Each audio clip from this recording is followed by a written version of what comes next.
He stood quietly in the airport security line, an old duffel bag over his shoulder, a slight limp in his step. A security guard decided that was enough reason to pull him aside and humiliate him in front of 200 strangers. What that guard didn't know was 6 of the most powerful men in the United States military were about to walk through those same doors, and every one of them was about to stand up and salute the man he'd just disrespected. Before we continue, hit subscribe. What happens in the next few minutes will give you chills. The airport terminal buzzed with the usual morning chaos.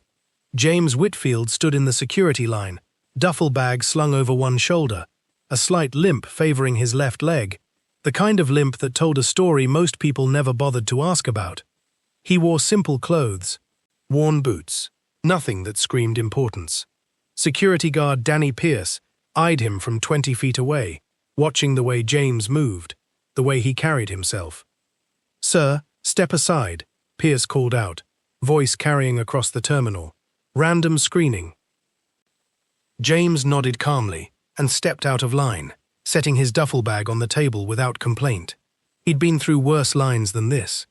Pierce began rifling through the bag, tossing items aside with more force than necessary. "What's with the limp?" he asked, not looking up. "Something you're trying to hide?" "Old injury," James said simply. Pierce smirked, glancing at the small crowd that had started to gather. "Sure it is." He held up an old, weathered medal from the bag, turning it over like it was a cheap souvenir. "And this? Where'd you get this from? A costume shop?" A few onlookers chuckled uncomfortably. James's jaw tightened, but his voice remained steady. "That belonged to my unit." "Right," Pierce said, tossing it carelessly back into the bag. "Empty your pockets. All of it." James complied silently, dignity intact despite the growing humiliation, as more travelers slowed to watch. That's when the terminal doors at the far end burst open. 6 men in full military dress uniforms walked in, stars gleaming on their shoulders. And every single one of them stopped walking the moment they saw James.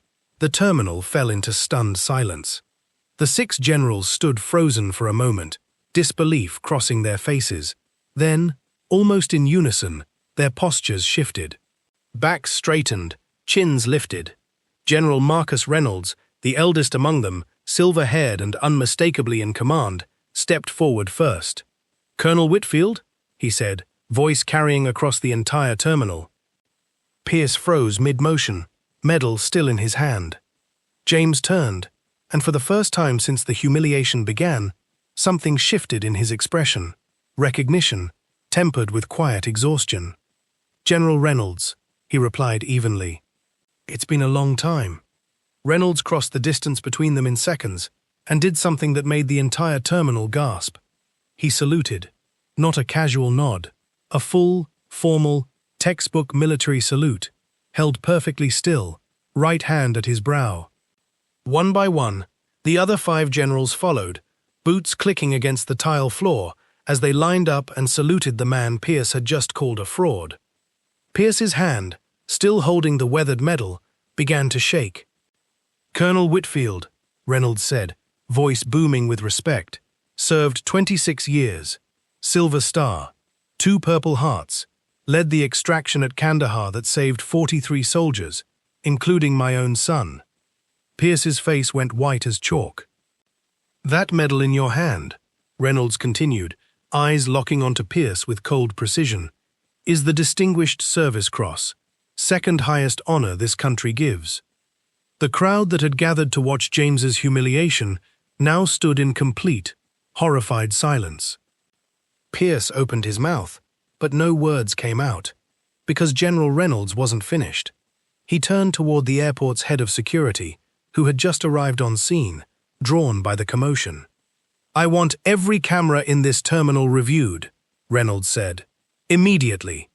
The head of airport security, a nervous man named Douglas Kerr, hurried forward, sweat beading on his forehead, as 6 generals stared him down.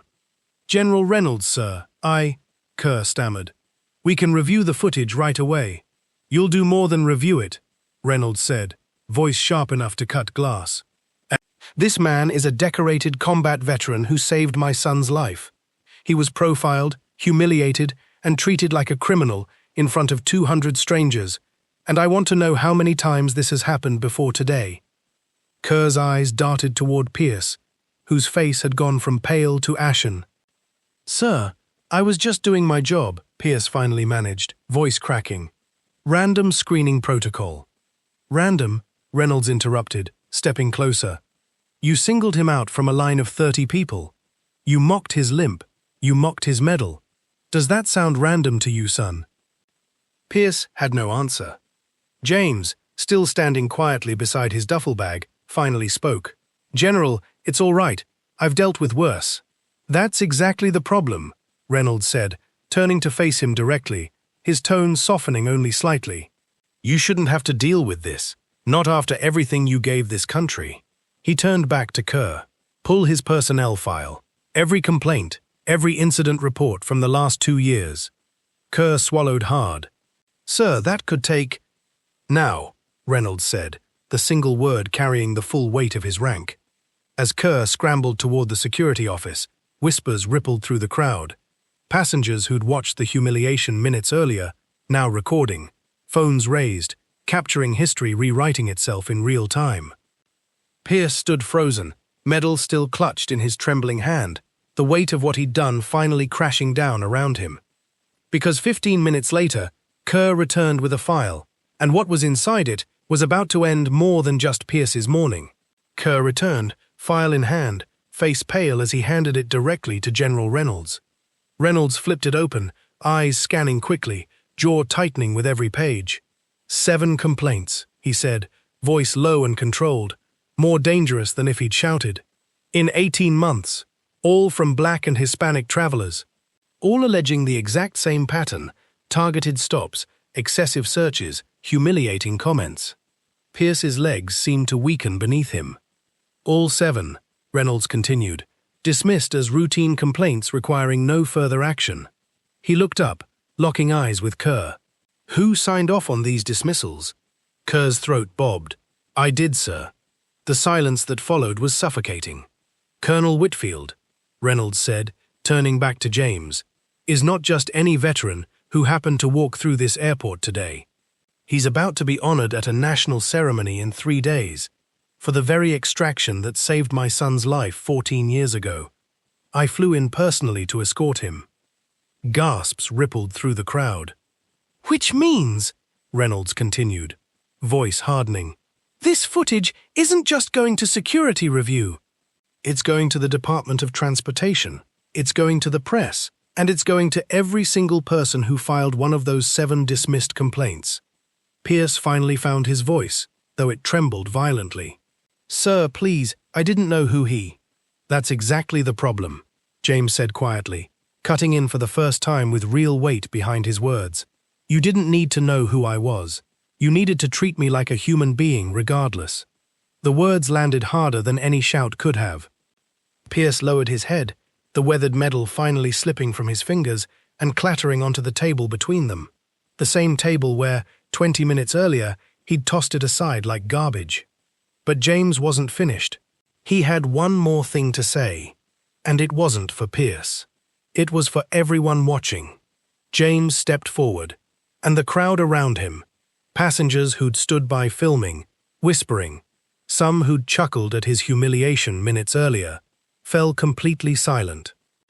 "I've spent 26 years believing this uniform, this country, meant something bigger than any one person's judgment," he said, voice steady but carrying real weight. "But today reminded me that respect shouldn't require a title, a rank, a medal in a bag." He looked directly at the crowd, not just at Pierce.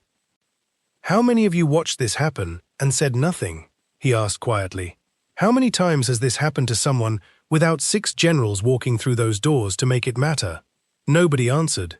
Nobody could. General Reynolds placed a hand on James's shoulder. "That changes today," he said, "starting with this airport." 3 days later, at the national ceremony honoring the Kandahar extraction team, James Whitfield stood on stage as the Secretary of Defense personally announced sweeping new protocols. Mandatory bias training for all TSA and airport security personnel nationwide. an independent review board for profiling complaints, and a permanent policy requiring every dismissed complaint to be reopened and formally investigated. Danny Pierce was terminated within the week. Douglas Kerr resigned before he could be removed. But the story that spread across the country wasn't really about their downfall.